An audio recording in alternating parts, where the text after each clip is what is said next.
बहुत वड्डी किरपा होगी। अज 30 अप्रैल है 2020 है और फिर तुहाडी सेवा विच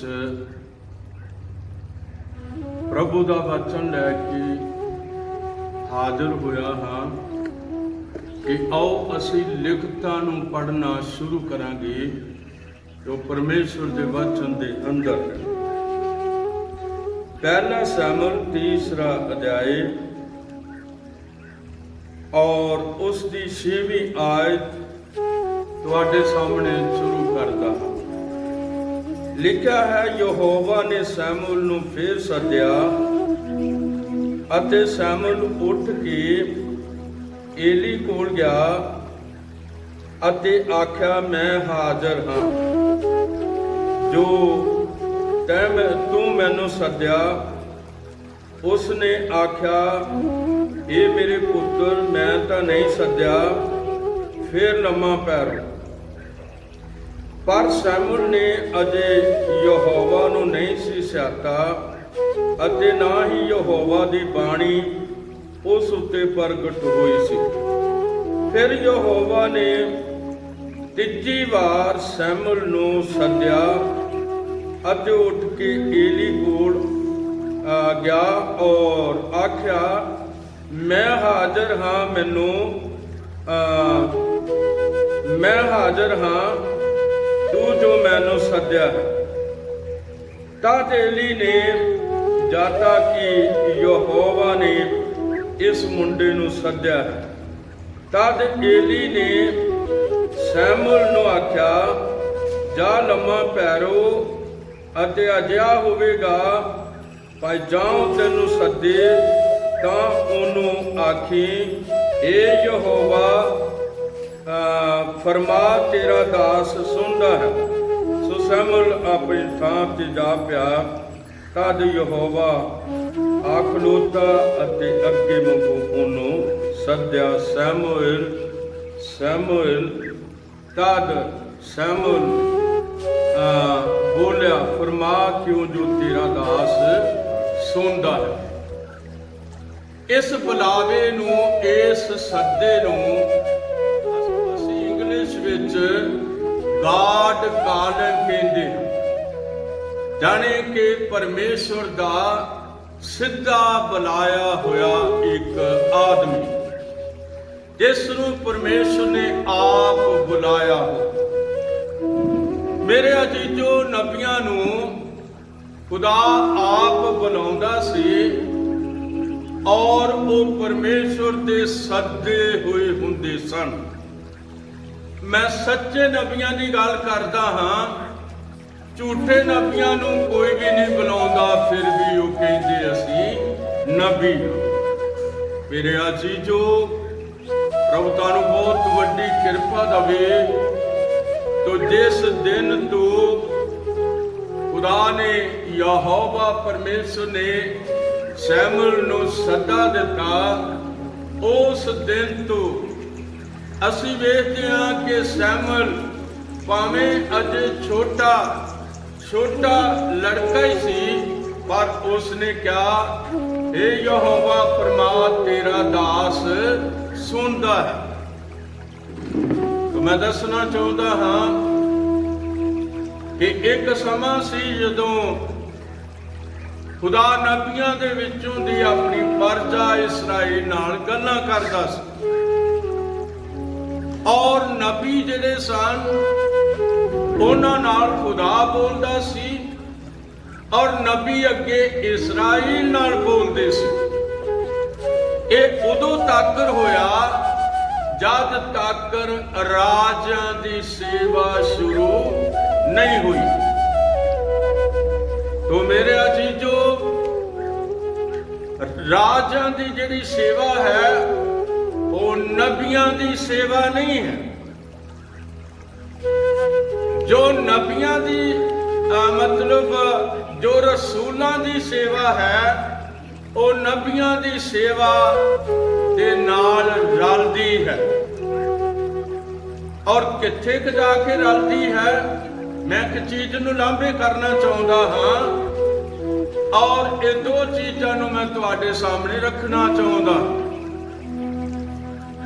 ਪੌਲਸ ਕਹਿੰਦਾ ਅਫਸੀਆਂ 2:20 ਦੇ ਅੰਦਰ ਉਹ ਕਹਿੰਦਾ ਅਸੀਂ ਨਬੀਆਂ ਅਤੇ ਰਸੂਲਾਂ ਦੀ ਨੀਂਹ ਉੱਤੇ ਬਣੇ ਹੋਏ ਹਾਂ, ਜਿਹਦੇ ਖੂੰਜੇ ਦਾ ਪੱਥਰ ਮਸੀਹ ਯਿਸੂ ਆਪ ਹੈ। ਤੋ ਮੇਰੇ ਅਜ਼ੀਜ਼ੋ, ਨਬੀ ਬੋਲਦੇ ਸੀ, ਨਬੀ ਆਪ ਨਹੀਂ ਸੀ ਬੋਲਦੇ। ਨਬੀਆਂ ਦੇ ਉੱਤੇ ਖੁਦਾ ਦਾ ਆਤਮਾ ਆਉਂਦਾ ਸੀ ਔਰ ਉਹ ਆਤਮਾ ਨਬੀਆਂ ਦੇ ਅੰਦਰ ਜਾਂਦਾ ਸੀ ਔਰ ਫਿਰ ਖੁਦਾ ਨਬੀਆਂ ਦੇ ਵਿੱਚੋਂ ਦੀ ਬੋਲਦਾ ਸੀ। ਇਹ ਬਹੁਤ ਅਜੀਬ ਗੱਲ ਸੀ, ਕਿਉਂਕਿ ਸਮਾਂ ਸੀ ਕਿ ਖੁਦਾ ਨੇ ਜਦੋਂ ਵੀ ਬੋਲਣਾ ਹੁੰਦਾ ਸੀ, ਪ੍ਰਭੂ ਯਹੋਵਾ ਪਰਮੇਸ਼ਰ ਨੇ ਉਦੋਂ ਉਹਨੂੰ ਬੋਲਣ ਲਈ ਨਬੀ ਦਾ ਮੂੰਹ ਚਾਹੀਦਾ ਸੀ, ਇੱਕ ਆਦਮੀ ਦਾ ਮੂੰਹ ਚਾਹੀਦਾ ਸੀ ਜਿਹਨੂੰ ਉਸਨੇ ਨਬੀ ਮਿਥਿਆ ਹੋਵੇ। ਔਰ ਜਦੋਂ ਵੀ ਕਦੇ ਖੁਦਾ ਬੋਲਿਆ ਹੈ, ਉਹ ਨਬੀਆਂ ਦੇ ਵਿੱਚੋਂ ਦੀ ਬੋਲਿਆ। ਪ੍ਰਭੂ ਤੁਹਾਨੂੰ ਬਹੁਤ ਵੱਡੀ ਬਰਕਤ ਹੋਵੇ। ਹੁਣ ਏਲੀ ਦੀ ਸੇਵਾ ਦੇ ਸਮੇਂ ਵਿੱਚ ਜਦ ਏਲੀ ਜਾਜਕ ਹੈ ਔਰ ਏਲੀ ਦੇ ਸਮੇਂ ਵਿੱਚ ਜਦੋਂ ਉੱਥੇ ਰਹਿ ਰਿਹਾ ਸੀ ਰਮਾ ਦੇ ਵਿੱਚ, ਜਦੋਂ ਉੱਥੇ ਰਹਿ ਰਿਹਾ ਸੀ ਔਰ ਖੁਦਾ ਤੁਹਾਨੂੰ ਕਿਰਪਾ ਦੇਵੇ, ਉਸ ਸਮੇਂ ਦੇ ਅੰਦਰ ਅਲਕਾਨਾ ਅਤੇ ਹੰਨਾ ਉਸ ਹੈਕਲ ਵਿੱਚ ਵਰੇ ਦੇ ਵਰੇ ਆਪਣੀ ਭੇਟ ਚੜਾਉਣ ਲਈ ਆਉਂਦੇ ਸਨ। ਔਰ ਹੰਨਾ ਉੱਠੀ ਔਰ ਉਸਨੇ ਯਹੋਵਾ ਦੇ ਹੈਕਲ ਵਿੱਚ ਜਾ ਕੇ ਗੋਡੇ ਟੇਕੇ ਔਰ ਪ੍ਰਭੂ ਅੱਗੇ ਬੇਨਤੀ ਕੀਤੀ ਕਿ ਪ੍ਰਭੂ ਮੈਨੂੰ ਇੱਕ ਪੁੱਤਰ ਦੇ ਦੇ, ਮੈਂ ਉਹ ਤੇਰੀ ਸੇਵਾ ਲਈ ਦੇ ਦੇਵਾਂ। ਅਰੇ ਬਹੁਤ ਜ਼ਬਰਦਸਤ ਸੀ, ਕਿਉਂਕਿ ਹੰਨਾ ਦੇ ਪਾਸ ਕੋਈ ਔਲਾਦ ਨਹੀਂ ਸੀ। ਔਰ ਏਲੀ ਹੰਨਾ ਦੇ ਕੋਲ ਆਇਆ ਜਦੋਂ ਪ੍ਰਾਰਥਨਾ ਕਰ ਰਹੀ ਸੀ ਔਰ ਉਸਨੇ ਹੰਨਾ ਨੂੰ ਕਿਹਾ, ਤੂੰ ਕੋਈ ਅਮਲ ਤੇ ਨਹੀਂ ਪੀ ਲਿਆ? ਔਰ ਖੁਦਾ ਦੀ ਬੱਚੀ ਏਲੀਆ ਨੇ ਹੰਨਾ ਨੇ ਕਿਹਾ, ਤੂੰ ਮੈਨੂੰ ਸ਼ੈਤਾਨ ਦੀ ਧੀ ਨਾ ਜਾਣ, ਕਿਉਂਕਿ ਮੇਰੇ ਦੁੱਖ ਬਹੁਤੇ ਸਨ, ਇਸ ਕਰਕੇ ਮੈਂ ਹੁਣ ਤੱਕ ਉਹਦੀ ਹਜ਼ੂਰੀ ਵਿੱਚ ਝੁਕੀ ਹੋਈ ਹਾਂ। ਔਰ ਏਲੀ ਨੇ ਕਿਹਾ, ਜਾ ਖੁਦਾ ਤੇਰੀ ਇੱਛਾ ਨੂੰ ਪੂਰਾ ਕਰ ਦੇਵੇਗਾ। ਔਰ ਉਸ ਸਾਲ ਹੱਥ ਉਠਾ ਕੇ ਕਹਿੰਦਾ ਹਾਂ, ਸੈਮੂਅਲ ਹੰਨਾ ਨੂੰ ਮਿਲਿਆ।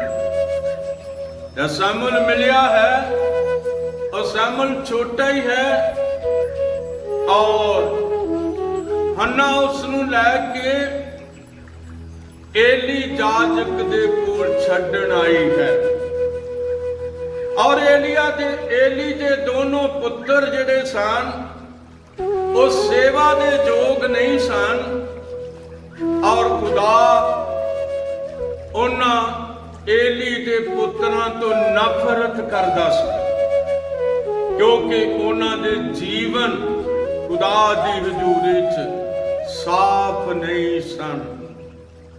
इस करके जब सैमुअल उत्थे गया, एली के परिवार दे विच उस वेले एली की हैकल विच, यहोवा की हैकल विच एली के कोल, और खुदा ने सैमुअल नूं बुलाउणा शुरू कर दिता। और जब उसनू बुलाया 3 दी पहला सैमुअल 3 दी 10 पढ़नी चाहता हाँ। तद यहोवा आ खलोता अते अगे वांगू ਸੈਮੂਏਲ ਸੈਮੂਏਲ ਉਹਨੂੰ ਸੱਦਿਆ, ਉਹਨੂੰ ਕਿਹਾ ਸੈਮੂਏਲ ਸੈਮੂਏਲ। ਤਦ ਸੈਮੂਏਲ ਬੋਲਿਆ, ਫਰਮਾ ਕਿਉਂ ਜੋ ਤੇਰਾ ਦਾਸ ਸੁਣਦਾ ਹੈ। ਜੀ ਕਰਦਾ ਹੈ ਕਿੰਨੇ ਹੱਥ ਹੋਣ ਸਾਡੇ ਕੋਲ, ਅਸੀਂ ਇਸ ਮਿਲਾਪ ਦੇ ਲਈ ਖੜੇ ਕਰ ਸਕੀਏ, ਕਿਉਂਕਿ ਕਿਹਦਾ ਮਿਲਾਪ ਹੈ?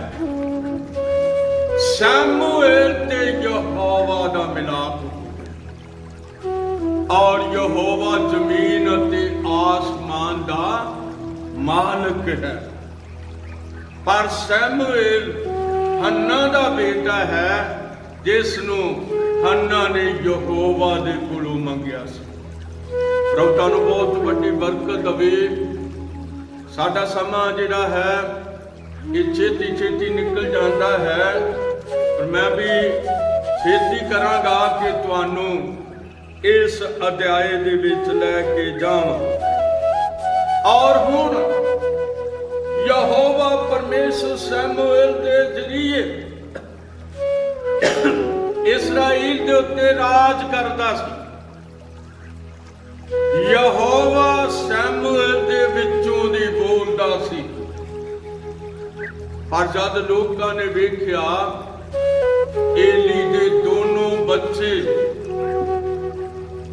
ਯਹੋਵਾ ਦੇ ਰਾਹ ਦੇ ਉੱਤੇ ਨਹੀਂ ਚੱਲਦੇ, ਤਾਂ ਉਸਨੇ ਏਲੀ ਦੀ ਸੇਵਾ ਨੂੰ ਖਤਮ ਕਰ ਦਿੱਤਾ ਔਰ ਹੱਥ ਉਠਾ ਕੇ ਕਹਿੰਦਾ ਸ਼ਮੂਏਲ ਦੀ ਸੇਵਾ ਨੂੰ ਸ਼ੁਰੂ ਕੀਤੀ। ਔਰ ਉੱਥੇ ਯਹੋਵਾ ਬੋਲਦਾ ਹੈ,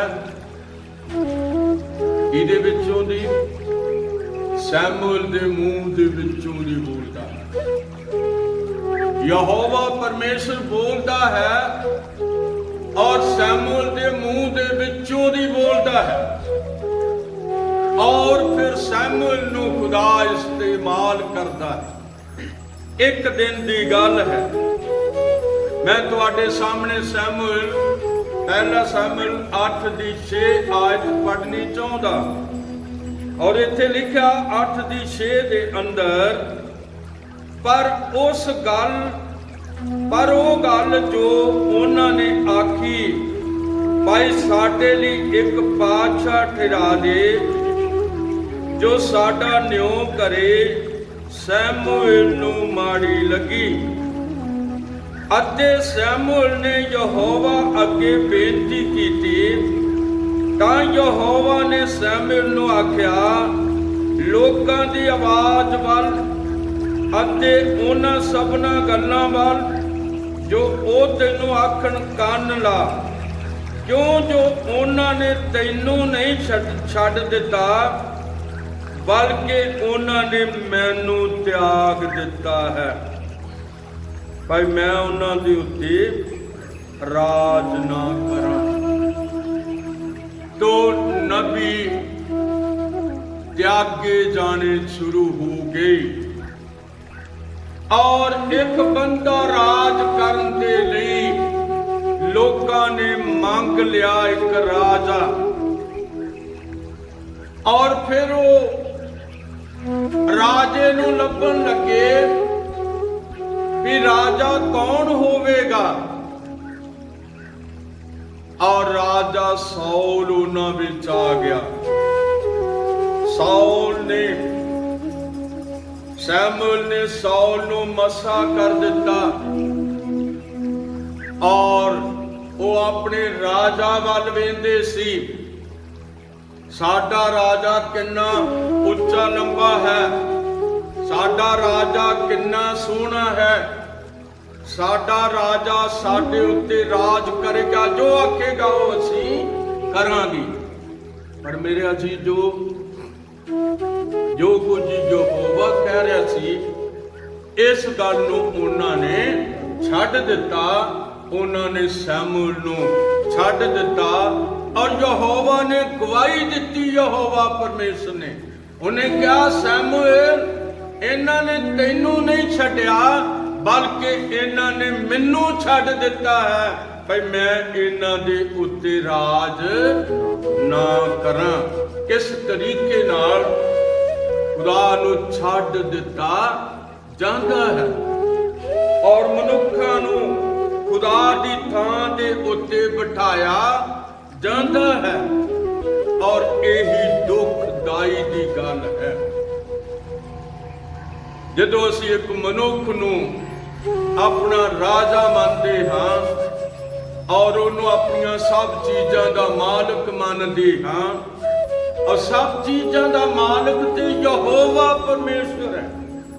चंद सूरज सितारों का मालिक वो है और जमीन अते आसमान का मालिक यहोवा परमेश्वर है। और सारी धरती के उत्ते फलदार रुख फसना और सारा कुछ उगाउण दे लई यहोवा परमेश्वर है। और धरती के उत्ते हवा वगाउण दे लई यहोवा परमेश्वर है। और धरती के उत्ते बारिश पाउण दे लई जी करदा हाथ उठा के कहां यहोवा परमेश्वर। और मनुख क्योंकि अपनी मर्जी करनी चाहता है इस करके जिहड़े लोग अपनी मर्जी यहोवा परमेश्वर दे हुंदियां सुनदियां करते ने वो खुदा नूं पसंद नहीं आ सकदा। वो कदे भी उन्होंने खुदा पसंद नहीं करता। और मैं दसना चाहता हाँ कि फिर यहोवा परमेश्वर देह दे विच आउण लग्या। हुण राजे नबी लांबे हो जाणगे ते कौन आ जाणगे? रसूल आ जाणगे। और रसूलां दे नाल कौन होवेगा? साडा खुदाबंद यीशु मसीह होवेगा। इस करके असीं वेखदे हां कि ये किस तरह चीज़ां बदल जांदियां हन। और जदों साडा खुदाबंद यीशु मसीह आसमान तो आउंदा है ते वो धरती दे उत्ते आके मनुख बन जाता है। और जदों मनुख बनता है तां फिर उन्हों रद्द कर दिता जाता है। पहला नबी रद्द कीते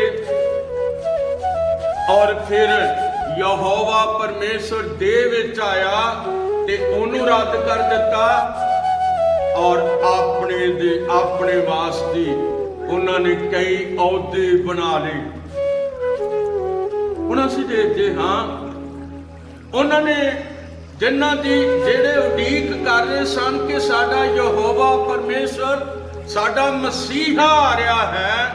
जदों मसीहा आ गया ते उन्हां को पछाणिया ही नहीं गया। उन्हां को नहीं पछाणिया गया क्योंकि यूहन्ना पहले बाब की 11 आयत विच लिखिया है वो अपनियां दे घर आया अते जेड़े ओदे अपने सन उन्हां ने उस नूं कबूल नहीं कीता। पर जिन्हां ने उस नूं कबूल कीता उन्हां नूं उसने परमेश्वर दे पुत्र होण दा हक दे दिता। मेरे अजीजो आद दा मतलब हुंदा शुरू, अनाद दा मतलब हुंदा कोई शुरू है ही नहीं। साडा ओ अनादि परमेश्वर है। इवें तुहाडे सामने रखां बाइबल नूं यशाया 9:6 आयत विच लिखिया है साडे लई ते एक बालक जम्मिया। और यशाया नबूवत कर रहा सानू एक पुत्र बख्शिया गया। राज ओदियां मोढियां उत्ते होवेगा। ओदा नाम इउं सद्या जावेगा आश्चर्य सलाहू शक्तिमान परमेश्वर अनादि पिता अते शांति दा राजकुमार। ये शांति दा राजकुमार कौन है? ये साडा खुदाबंद यीशु मसीह है। जब वो आया और उसने देहधारी मरियम तो उसने देह नूं लिया और जद वो देह धार चुकिया और एक बच्चे के रूप विच बैतलहम के अंदर सी।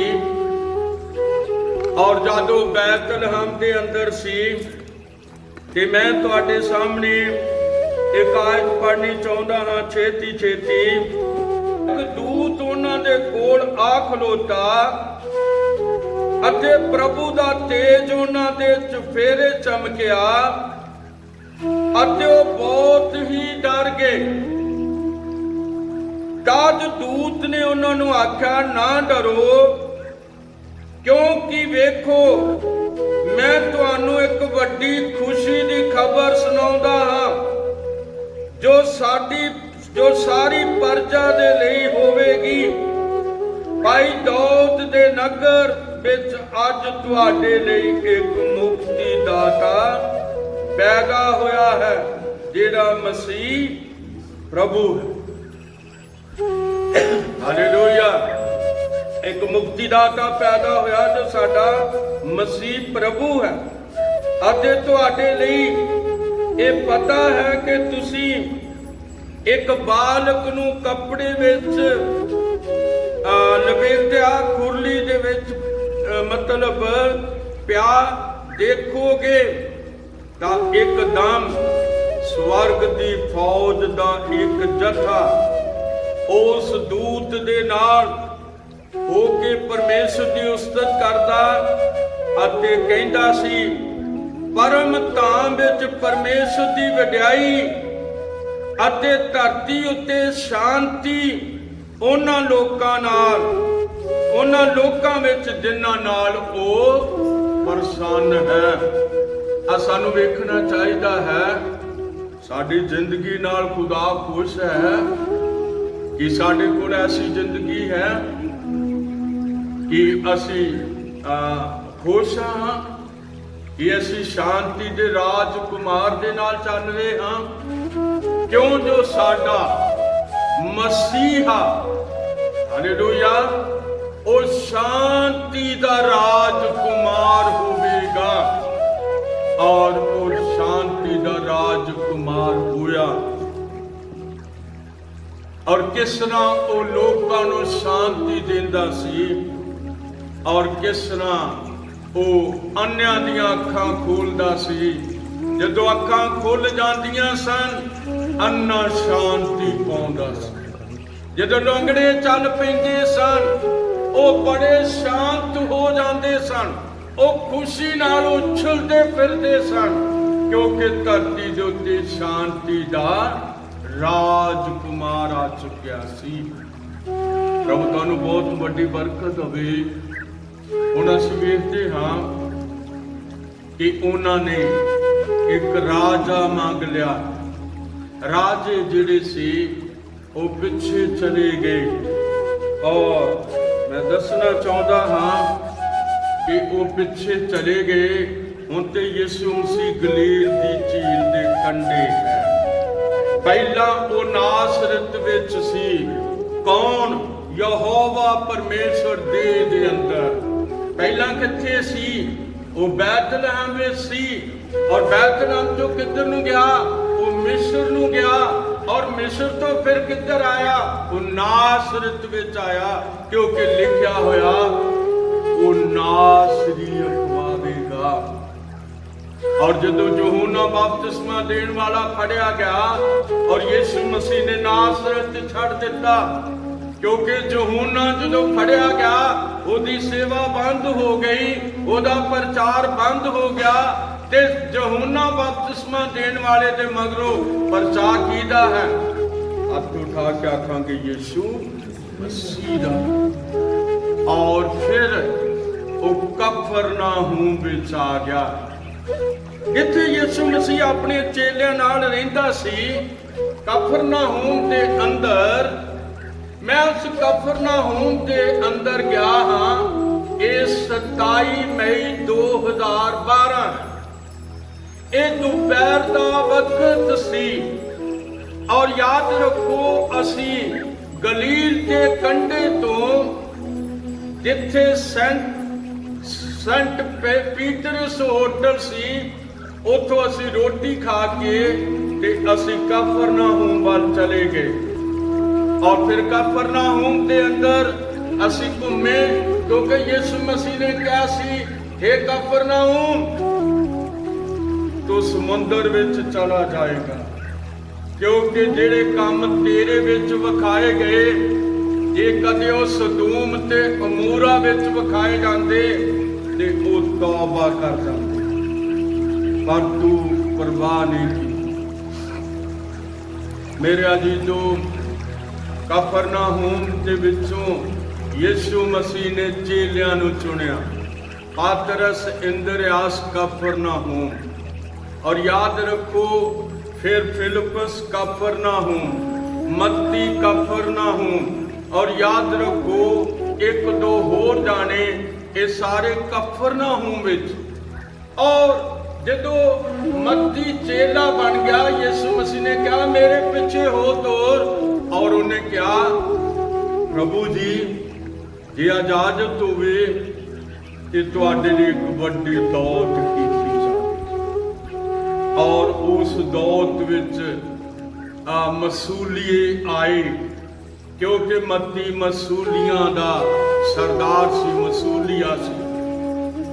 ਔਰ ਉਹ ਚਰਚ ਮੈਂ ਵੇਖਿਆ, ਆਪਣੀਆਂ ਅੱਖਾਂ ਨਾਲ ਵੇਖਿਆ, ਜਿੱਥੇ ਯਿਸੂ ਆਪਣੇ ਚੇਲਿਆਂ ਨਾਲ ਬੈਠਦਾ ਸੀ, ਆਪਣੇ ਚੇਲਿਆਂ ਦੇ ਨਾਲ ਬੈਠਦਾ ਸੀ। ਔਰ ਉਹ ਚਰਚ ਗੋਲ ਸੀਗਾ। ਔਰ ਜਦੋਂ ਮੈਂ ਉਹਨੂੰ ਵੇਖਿਆ ਤੇ ਉਹ ਸ਼ੀਸ਼ੇ ਨਾਲ ਢੱਕਿਆ ਹੋਇਆ ਚਰਚ ਸੀ। ਅੱਜ ਵੀ ਮੇਰੇ ਕੈਮਰੇ ਵਿੱਚ ਉਹ ਚਰਚ ਦੀਆਂ ਤਸਵੀਰਾਂ ਨੇ। ਪ੍ਰਭੂ ਤੁਹਾਨੂੰ ਬਹੁਤ ਵੱਡੀ ਬਰਕਤ ਦੇਵੇ। ਪਰ ਹੁਣ ਅਸੀਂ ਦੇਖਦੇ ਹਾਂ ਕਿ ਉਹ ਆਪ ਆ ਗਿਆ, ਨਬੀ ਆਪਣੇ ਪਾਸੇ ਚਲੇ ਗਏ। ਔਰ ਜਿੰਨਾ ਚਿਰ ਉਹਨਾਂ ਨੂੰ ਸਮਾਂ ਦਿੱਤਾ ਗਿਆ, ਉਹ ਧਰਤੀ ਦੇ ਉੱਤੇ ਰਹੇ। ਫਿਰ ਰਸੂਲ ਆਏ, ਔਰ ਫਿਰ ਰਸੂਲ ਚਲੇ ਗਏ, ਔਰ ਫਿਰ 7 ਸਿਤਾਰੇ ਆਏ। ਫਿਰ ਅਸੀਂ ਦੇਖਦੇ ਹਾਂ ਉਹ 7 ਸਿਤਾਰੇ ਵੀ ਹੋ ਕੇ, ਔਰ ਫਿਰ 7 ਸਮਾਦਾਨ, ਜਾਣੇ ਕਿ 7 ਕਲੀਸਿਆਵਾਂ, ਇਹਨਾਂ ਵਿੱਚੋਂ ਬਸ ਆਖਰੀ ਇੱਕ ਹੀ ਰਹਿ ਗਿਆ ਹੈ, ਉਹ ਸਾਡੇ ਯੁੱਗ ਦਾ ਨਬੀ ਹੈ। ਇਹੀ ਆਖਰੀ ਇੱਕ ਨਬੀ ਸੀ। ਇਹ ਕਲੀਸਿਆ ਦੇ ਉਠਾਏ ਜਾਣ ਤੋਂ ਪਹਿਲਾਂ ਇਹਦਾ ਆਉਣਾ ਬੜਾ ਜ਼ਰੂਰੀ ਸੀ। ਔਰ ਮੇਰੇ ਅਜ਼ੀਜ਼ੋ, ਉਹ ਵੀ ਆ ਗਿਆ ਔਰ ਉਹ ਵੀ ਚਲਾ ਗਿਆ। ਇੱਕ ਦਿਨ ਮੈਂ ਨੈਟ ਖੋਲਿਆ ਹੋਇਆ ਸੀ, ਔਰ ਬ੍ਰਦਰ ਬ੍ਰੈਹਨਮ ਦੀ ਤਸਵੀਰਾਂ ਆਈ ਜਾ ਰਹੀਆਂ ਸੀ, ਔਰ ਉਸ ਗੱਡੀ ਦੇ ਵਿੱਚ ਬੈਠਾ ਹੈ, ਜਿਹੜੀ ਗੱਡੀ ਦੇ ਨਾਲ ਉਹਦਾ ਐਕਸੀਡੈਂਟ ਹੋਣਾ ਸੀ। ਔਰ ਜਦੋਂ ਐਕਸੀਡੈਂਟ ਹੋਇਆ, ਆਖਰੀ ਆਵਾਜ਼ ਨਬੀ ਦੀ ਹੋ ਕਰਕੇ ਹੋਈ, ਜੋ ਉਹਦੇ ਤੱਕ ਆਪੋ ਚੋਂਦੇ ਗੱਡੀਆਂ ਪਿੜ ਚੁੱਕੀਆਂ ਹੋਈਆਂ ਸੀ। ਪਰ ਕੀ ਨਬੀ ਦੀ ਆਵਾਜ਼ ਗੁੰਮ ਹੋ ਗਈ? ਨਹੀਂ, ਨਬੀਆਂ ਦੀਆਂ ਆਵਾਜ਼ਾਂ ਅਜੇ ਵੀ ਇੱਥੇ ਹਨ, ਕਿਉਂਕਿ ਨਬੀ ਯਹੋਵਾ ਵੱਲੋਂ ਹੁੰਦੇ। ਇਸ ਕਰਕੇ ਉਠਾਏ ਜਾਣ ਤੋਂ ਪਹਿਲਾਂ ਸਾਨੂੰ ਖੁੱਲੇ ਹੋਏ ਭੇਤਾਂ ਦਾ ਸੰਦੇਸ਼ ਮਿਲ ਗਿਆ ਹੈ। ਔਰ ਬਪਤਿਸਮਾ ਯਿਸੂ ਮਸੀਹ ਦੇ ਨਾਮ ਵਿੱਚ ਪਹਿਲੀ ਸਦੀ ਦਾ ਫਿਰ ਬਹਾਲ ਹੋ ਚੁੱਕਿਆ ਹੈ। ਔਰ ਦੁਲਹਨ ਦੇ ਲਈ ਇਹ ਗੱਲਾਂ ਬੜੀਆਂ ਜ਼ਰੂਰੀ ਸਨ। ਭਾਈ ਭੈਣੋ, ਤੁਹਾਡੇ ਲਈ ਵੀ ਇਹ ਗੱਲਾਂ ਬੇਹੱਦ ਜ਼ਰੂਰੀ ਨੇ, ਮੇਰੇ ਲਈ ਵੀ ਇਹ ਗੱਲਾਂ ਬੇਹੱਦ ਜ਼ਰੂਰੀ ਨੇ। ਆਓ ਅਸੀਂ ਪ੍ਰਾਰਥਨਾ ਕਰੀਏ। ਅਸੀਂ ਕਿਹੜੇ ਦਿਨਾਂ ਵਿੱਚ ਰਹਿ ਰਹੇ ਹਾਂ? ਖੁਦਾ ਤੁਹਾਨੂੰ ਕਿਰਪਾ ਦੇਵੇ। ਸਾਡੇ ਜਿਉਂਦੇ ਪਰਮੇਸ਼ਵਰ ਪ੍ਰਭੂ ਯਿਸੂ ਮਸੀਹ, ਅੱਜ ਦੇ ਫਿਰ ਇਸ ਸੰਦੇਸ਼ ਦੇ ਲਈ ਜੋ ਤੂੰ ਅੱਜ ਸਾਨੂੰ ਬਖਸ਼ਿਆ, ਪਿਆਰੇ ਪ੍ਰਭੂ ਯਿਸੂ ਮਸੀਹਾ, ਬਹੁਤ ਵੱਡੀ ਦਾ ਕਿਰਪਾ ਕਰਦੇ ਪਿਆਰੇ ਖੁਦਾਵੰ। ਔਰ ਪ੍ਰਭੂ ਜਿੰਨੇ ਵੀ ਅਲਾਈਵ ਸੁਣਨ ਵਾਲੇ ਤੇਰੇ ਬੱਚੇ ਤੇ ਤੇਰੀਆਂ ਬੱਚੀਆਂ ਨੇ ਪ੍ਰਭੂ, ਉਹਨਾਂ ਨੂੰ ਅੱਜ ਫਿਰ ਬੜੀ ਬਰਕਤ ਮਿਲੇ ਪ੍ਰਭੂ ਯਿਸੂ ਮਸੀਹ। ਇਸ ਆਨਲਾਈਨ ਮੈਸੇਜ ਦੇ ਲਈ ਪਿਆਰੇ ਖੁਦਾਵੰਦ ਤੇਰਾ ਬਹੁਤ ਬਹੁਤ ਧੰਨਵਾਦ ਹੋਵੇ ਪ੍ਰਭੂ ਜੀ। ਧੰਨਵਾਦ ਹੋਵੇ ਕਿਰਪਾ ਦੇ, ਬੜਾ ਫਜ਼ਲ ਦੇ, ਸੁਣਨ ਵਾਲਿਆਂ ਦੇ ਜੀਵਨ ਤੇ ਤੇਰੀ ਕਿਰਪਾ ਹੋਵੇ ਪ੍ਰਭੂ ਜੀ। ਸੁਣਨ ਵਾਲਿਆਂ ਨੂੰ ਵੀ ਅੱਜ ਦਾ ਸਲਾਮ ਜੈ ਮਸੀਹ ਦੀ ਹੈ। ਪ੍ਰਭੂ ਯਿਸੂ ਮਸੀਹ ਤੋਂ ਕਿਰਪਾ ਕਰ, ਤੇਰਾ ਧੰਨਵਾਦ। ਦੁਆ ਯਿਸੂ